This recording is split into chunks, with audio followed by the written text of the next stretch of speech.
60 metre भीतर मलबे को भेदने में लगी मशीन ने करीब 2/3 हिस्से में सुराग कर दिया है, लेकिन आखिरी 1/3 हिस्सा अभी भी बचाव दलों के लिए एक चैलेंज बना हुआ है। ऑपरेशन के आखिरी लम्हों में आ रही दिक्कतों की वजह से ऑपरेशन अभी भी अंजाम तक पहुंच नहीं सका है। ऐसे में आज का हमारा दूसरा सवाल जो आप सबके सामने है, दूसरा सवाल ये कि सुरंग के आखिरी हिस्से में किस तरह की दिक्कतें, किस तरह की परेशानियां सामने आ रही हैं। ड्रिलिंग के दौरान 2 दिन पहले ऑगर मशीन के आगे सरिया आया, उसे ठीक करके ड्रिलिंग का काम जैसे ही शुरू किया गया, मशीन के आगे फिर से पाइप आ गई और ऑगर मशीन के प्लेटफॉर्म में दिक्कत आ गई।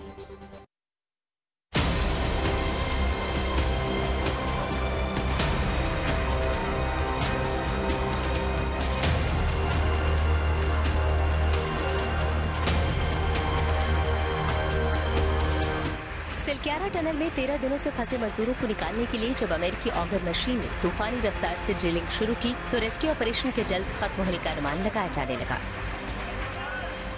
60 मीटर के फासले को मशीन ने ताबड़तोड़ तरीके से ड्रिल कर दिया और वहां मलबे के अंदर करीब 2/3 हिस्से में सफलतापूर्वक पाइप को प्लांट कर दिया।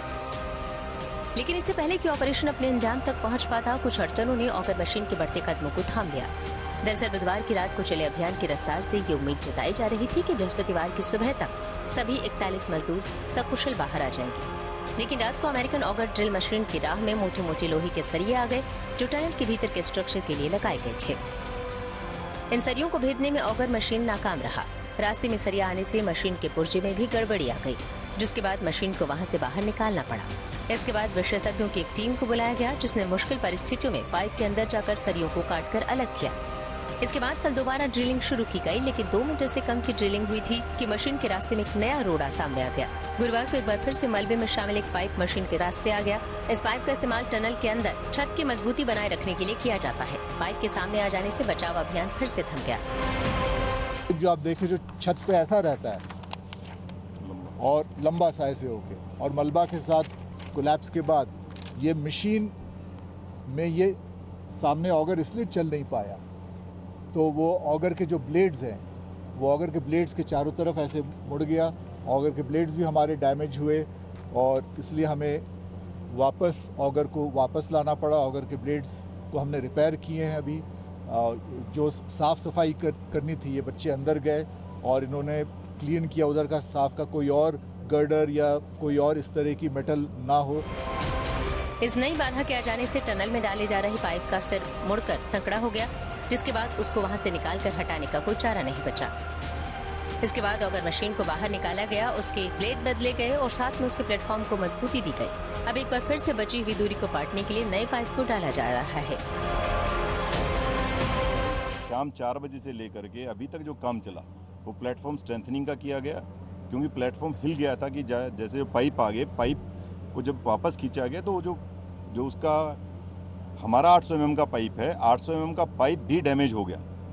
वो आगे से उसका मुंह पतला हो गया, जो सर ने कहा था ना, नैरोइंग हो गया था, उसका नैरोइंग हो गया था। तो इसी वजह से उस पाइप को आज जो हमारी टीम है, जो आपने बताया कि जो उनकी ट्रेंचलेस की टीम है, जो एक्सपर्ट बाहर से भी आए और जो 2 लोग यहाँ के थे, उन सब ने मिलके उस पाइप का 1.5 मीटर 1.2 प्लस मीटर, मतलब 1.2 मीटर के आसपास का हिस्सा उनको काटना पड़ा। ड्रिलिंग के दौरान आगे रेस्क्यू टीम को किसी और अड़चन का सामना न करना पड़े, इसके लिए ग्राउंड पेनिट्रेशन रडार तकनीक का इस्तेमाल किया जा रहा है। डीपीआर के मुताबिक ड्रिलिंग के दौरान अगले कुछ मीटर तक किसी और बाधा के सामने आने की संभावना नहीं है। अंदर भेजा गया, वो 45 मीटर अंदर जा करके उसने 45 मिनट के अराउंड तकरीबन लगाए। उसने पूरा वीडियो बनाया, वीडियो के साथ में उसने अपना पूरा जो एक मशीन होती है वो लेकर के गए।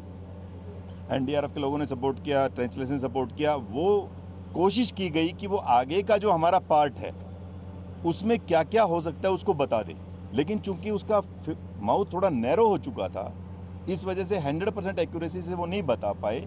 लेकिन उन्होंने जो उम्मीद की है कि अगले 5 मीटर के अंदर कंटिन्यूअस मेटल ऑब्जेक्ट नहीं है। रेस्क्यू में जुटे विशेषज्ञों के मुताबिक मजदूरों के जल्द बाहर आने की उम्मीद है। इधर सुरंग के बाहर मजदूरों के परिवार वाले बेसब्री से अपनों के निकलने का इंतजार कर रहे हैं। सिलक्यारा से आशुतोष मिश्रा के साथ Amit Bhardwaj, good news today.